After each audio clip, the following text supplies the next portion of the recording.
లూకాసు వార్త 11వ అధ్యాయం 1వ వచనం అందరం కలిసి చదువుదాం. ఆయన ఒక చోట ప్రార్థన చేయుచుండెను. ప్రార్థన చాలించిన తర్వాత ఆయన శిష్యులలో ఒకడు, ప్రభువా, యోహాను తన శిష్యులకు నేర్పినట్లు మాకును ప్రార్థన చేయ నేర్పమని ఆయన అడిగాను. సో యేసుప్రభు శిష్యులు వచ్చి యేసుప్రభుని అడిగిన ఒక గొప్ప సంగతి ఏంటంటే ప్రార్థించుట నేర్పించమన్నారు. Teach us to pray, Lord teach us to pray. యేసుప్రభు ప్రార్థనలో వారు గమనించిన ప్రాముఖ్యమైన విషయం ఏంటంటే ఆయన ప్రార్థించిన ప్రతిసారి ప్రార్థనకు జవాబులు వస్తున్నాయి. While Jesus was praying, whenever Jesus prayed, they saw Jesus receiving the answer. లాజరు సమాధి ముందు ప్రార్థన చేస్తే లాజరు బ్రతకటం, ఆ దోణిలో ప్రార్థన చేస్తే సముద్రం ఆగిపోవటం, 5 రొట్టెలు 2 చేపలు ఆకాశం తట్టెత్తి ప్రార్థన చేస్తే 5,000 మందికి సరిపడిన సమృద్ధి రావటం. ఏ పరిస్థితిని యేసుప్రభు ఎదుర్కొనినా ఆయన ప్రార్థన చేస్తే దానికి జవాబులు వస్తూ ఉన్నాయి. కాబట్టి యేసుప్రభు శిష్యులు చూశారు దాన్ని. ప్రభువా, మాకు కూడా నీకులాగా జవాబులు కావాలి, మేము ప్రార్థించినప్పుడు మాకు జవాబులు కావాలి, కనుక నీవెలా ప్రార్థన చేస్తున్నావు అది మాకు నేర్పించు. Teach us to pray. ఎందుకంటే ప్రార్థన చేసి జవాబులు పొందకపోతే ప్రయోజనం లేదు, ప్రార్థన చేసి దేవుని హస్తాన్ని చూడకపోతే ప్రయోజనం లేదు, ప్రార్థన చేసి దేవుని కార్యాలు చూడకపోతే ప్రయోజనం లేదు. కొన్నిసార్లు ప్రార్థన చేయటం ఆరంభిస్తాము, వెంటనే జవాబు రాదు, కానీ దిగులు పడక ఆగిపోక ప్రార్థనను కొనసాగించాలి. ఎందుకంటే మనం ఎవరికైతే ప్రార్థన చేస్తున్నామని నిశ్చయముగా మన ప్రార్థన ఆలకించువాడై ఉన్నాడు. లూకాసు వార్త 5వ అధ్యాయము 16వ వచనము, ఆయన ప్రార్థన చేయుటకు అరణ్యములోనికి వెళ్ళుచుండెను. మీకు కనపడింది అన్నమాట. And Jesus he kept going to wilderness. ఆయన ప్రార్థన చేయుటకు అరణ్యములోనికి వెళ్ళాడు. ఎందుకు? ఒంటరిగా దేవునితో సమయాన్ని గడపడానికి. ఇప్పుడు 6వ అధ్యాయానికి రండి. 6వ అధ్యాయం 12వ వచనం చూద్దాం.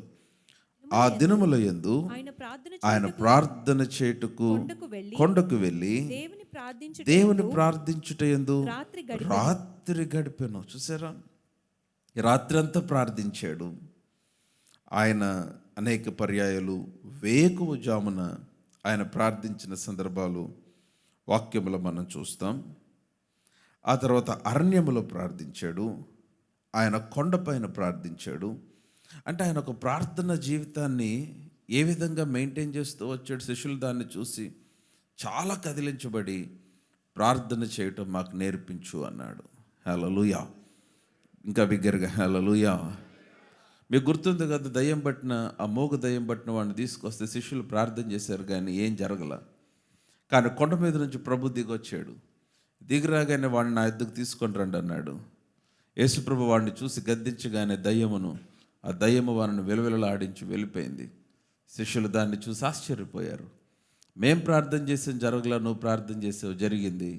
ప్రార్థన చేయటం మాకు నేర్పించు. నీకులాగా జవాబులు కావాలి మాకు. నీవు ప్రార్థన చేస్తే ఎలాగ నీకు కార్యాలు జరిగినాయో నేను ప్రార్థన చేస్తే కూడా అలాగే నాకు కార్యాలు జరగాలి. So teach us to pray Lord, అది శిష్యుల యొక్క ప్రార్థన.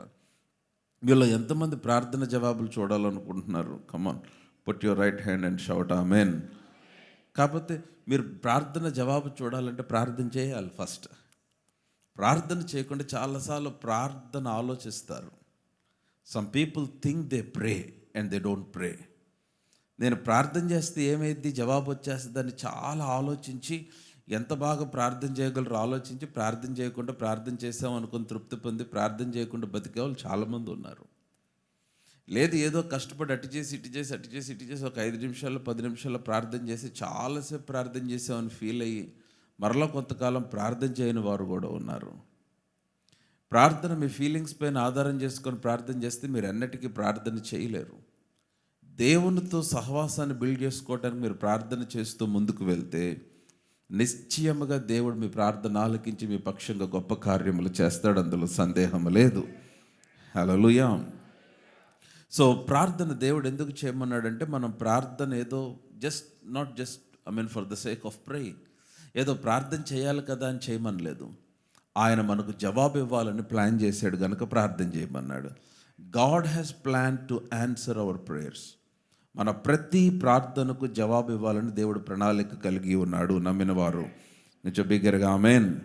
నాకు మొర్రపెట్టుము నీకు ఉత్తరం ఇస్తాను, నాకు మొర్రపెట్టుము నీకు ఉత్తరం ఇస్తాను. నీకు ఉత్తరం ఇవ్వటానికి ఆయన ప్లాన్ చేశాడు, నీకు జవాబు ఇవ్వటానికి ఆయన నిర్ణయించుకున్నాడు. నువ్వు ప్రార్థన చేయటానికి నిర్ణయించుకుంటే నీ జవాబు నీకు విడుదల చేయబడుతుంది. సో ఊరికే ప్రార్థన చేయండి అని చెప్పటానికి ఆయన ప్రార్థన చేయమనలేదు, కానీ నీ ప్రార్థనకు జవాబు ఇవ్వాలని నిర్ణయించుకున్నాడు కనుక ఆయన నీవు ప్రార్థన చేయాలని కోరుతూ ఉన్నాడు. ఆమేన్. ప్రార్థన యొక్క పునాది, ప్రార్థనకు కావాల్సిన 3 ప్రాముఖ్యమైన విషయాలు నేను మీ గమనానికి తీసుకొస్తాను. నెంబర్ 1, ప్రార్థన యొక్క ప్రాముఖ్యత. నెంబర్ 1, మొదటిది ఏంటంటే నువ్వు ప్రార్థించినప్పుడు యేసు నామములో ప్రార్థించాలి. అందరం చేసే పనే కదా పాస్టర్ గారు, కరెక్టే. కానీ ఆ ప్రత్యక్షత లేకుండా ప్రార్థన చేస్తే ఏమవుతుందంటే మీ ప్రార్థన యొక్క జవాబు మీరు చూడలేరు. యేసుప్రభు వారు ఈ భూమి మీద సంచరిస్తున్న దినాలలో ఆయన చాలా చాలా చాలా స్పష్టంగా తన శిష్యులకు ఆయన నేర్పించాడు, ఏ విధంగా ప్రార్థన చేయాలో నేర్పించాడు. మీరు ఏమి అడిగినను నా పేరట అడగండి అని చెప్పాడు. యోహాను సువార్త 16వ అధ్యాయం, Johne's gospel chapter 16. I want to talk about 3 elements of prayer. యోహాను సువార్త 16వ అధ్యాయం 23వ వచనము. యోహాను సువార్త 16వ అధ్యాయం 23వ వచనము. ఆ దినమున మీరు దేని గూర్చి నన్ను అడగరు, మీరు తండ్రిని నా పేరట ఏమి అడిగినను ఆయన మీకు అనుగ్రహించునని మీతో నిశ్చయముగా చెప్చున్నాను. హల్లెలూయా. ఎన్నిసార్లు చదువుంటాం వచ్చును? మనం ప్రార్థన చేసిన ప్రతిసారి యేసునామమున అడిగి వేడుకుంటున్నాం తండ్రి ఆమేన్ అంటాం. కానీ అది ప్రార్థనకు ముగించడానికి ఏదో ఒక క్లోజింగ్ వర్డ్గా చాలామంది దాన్ని వాడుతున్నారే తప్ప, నీవు ఆ మాట పలికినప్పుడు నీ ప్రార్థన యేసు ప్రార్థన వలె పరలోకం గ్రహిస్తుందని నీకు అర్థమైతే, యేసుక్రీస్తు వారు నిలబడి తండ్రికి మొరపెడితే, యేసుక్రీస్తు వారు తండ్రిని ఏదైనా విన్నపాన్ని కోరితే ఏ విధంగా తండ్రి యేసుక్రీస్తు యొక్క మనవిని ఆలకించి జవాబిస్తాడో, యేసు నామమున ప్రార్థన చేస్తే నీ ప్రార్థనకు కూడా అంతే బలము పరలోకములో ఉంది. సో ఈ ప్రత్యక్షత నీకు కావాలి. నీవు యేసు నామములో ప్రార్థన చేస్తే యేసు స్థానములో ఉన్నావని గ్రహించాలి. యేసు స్థానములో యేసును ధరించి యేసు వలె నిలిచి నువ్వు ప్రార్థిస్తున్నావు. యేసు నామములో ప్రార్థించిన ప్రతి ప్రార్థన యేసు ప్రార్థనగా, యేసు ప్రభు చేసిన ప్రార్థనగా పరలోకమందు పరిగణించబడుతుంది. Come on, hallelujah. So take advantage of this name. ఈ నామాన్ని మీరు సద్వినియోగం చేసుకోవాలి. నా పేరట మీకు ఈ వచనం అర్థమైతే మీ ప్రార్థనలకు అన్నిటికీ జవాబులు వచ్చినట్టే. మీరు తండ్రిని నా పేరట ఏమి అడిగినను, ఎంత స్పష్టంగా యేసు ప్రభు చెప్పాడు. ఆయన మీకు అనుగ్రహించినని మీతో మామూలుగా చెప్పట్లేదు. ఎలా చెప్తున్నాను అన్నాడు? నిశ్చయముగా, ఫర్ షూర్ ఆయన నిశ్చయముగా మీకు అనుగ్రహిస్తాడు. ఎందుకంటే మీరు నా పేరట అడుగుతున్నారు కనుక. Hallelujah. So number 1, make sure that you pray to the Father in the name of Jesus. తండ్రికి యేసు నామములో ఆయన యొద్దకు వస్తున్నావన్న గమనముతో ప్రార్థన చేయండి. ప్రార్థన ముగించడానికి యేసునామాన్ని వాడద్దు, ప్రార్థన ఏదో క్లోజ్ చేయడానికి వాడద్దు. It's not a closing word, no. మీరు యేసు నామములో తండ్రి యొద్దకు రావాలి. నెంబర్ 2, రెండోది, you need to pray with the word. మీరు వాక్యముతో ప్రార్థించాలి. మీరు వాక్యముతో ప్రార్థించాలి. నా మాట అర్థమైతే ఆమేన్ చెప్పండి. I'm talking about effective prayer, praying effectively. మీరు ఎఫెక్టివ్గా ప్రార్థన చేయాలంటే ఏం చేయాలో చెప్తున్నాను. మీరు వాక్యముతో, you need to use the word to pray. మీ మీ మీ మీ అవసరత లేకపోతే మీ రిక్వెస్ట్ని వాక్యము కవర్ చేస్తే మీ జవాబు వచ్చినట్లే. నా మాట అర్థమైందా? Find a scripture that covers your request. Find a scripture that covers your request. నీ విన్నపము, నీ ప్రార్థన విన్నపము దేవుని వాక్య అనుగుణముగా ఉంటే, when your prayer is in line with the word of God, అప్పుడేమవుతుందంటే మీ ప్రార్థన నిశ్చయముగా జవాబు వస్తుంది. యోహాను సువార్త 15వ అధ్యాయం 7వ వచనం, ఈ వచనము బంగారం లాంటి వచనం. మీ హృదయాల్లో పచ్చబొట్లాగా ఈ వచనం స్థిరపడాలి. యోహాను సువార్త 15వ అధ్యాయము 7వ వచనం. అందరు నాతోనే ఉంటే ఆమేన్ చెప్తారా? నా యందు మీరును, చదవమా, మీ యందు నా మాటలను నిలిచి ఉండిన ఎడల మీకు ఏది ఇష్టమో అడుగుడి, అది మీకు అనుగ్రహింపబడును. అబ్బా, ఎంత గొప్ప మాట. If you abide in me and my words abide in you, నా యందు మీరు, మీ యందు నా మాటలు. ఈ వచనము జార్జ్ ముల్లర్ కొన్ని వేల సార్లు చదివి తన హృదయంలో ఈ వచనాన్ని స్థిరపరచుకున్నాడు. స్థిరపరచుకొని జార్జ్ ముల్లర్ 50,000కు పైగా ప్రార్థనలకు జవాబు చూశాడు. ఏమన్నా హల్లెలూయా చెప్తారా? నిద్రపోతున్నట్టున్నారు, అందరూ మెలకుగానే ఉన్నారా? బిగ్గరగా ఆమేన్ చెప్తారా? 50,000 ప్రార్థనలకు జవాబు వచ్చినాయి అంటే మామూలు విషయం కాదు. Look at the way. ఏంటి కారణం అంటే వాక్యమును ఆధారం చేసుకొని ప్రార్థన.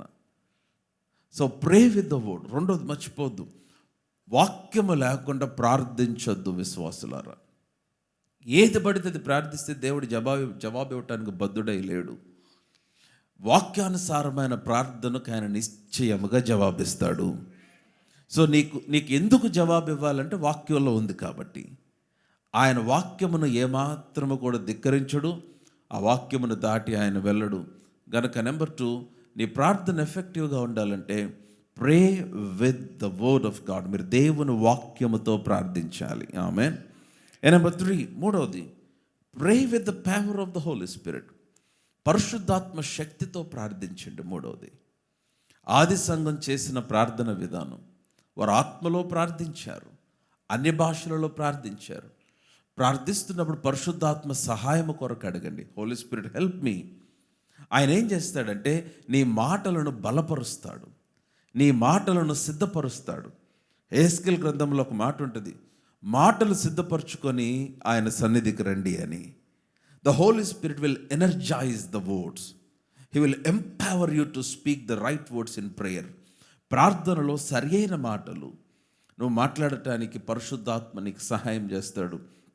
So number 3, pray with the power of the Holy Spirit.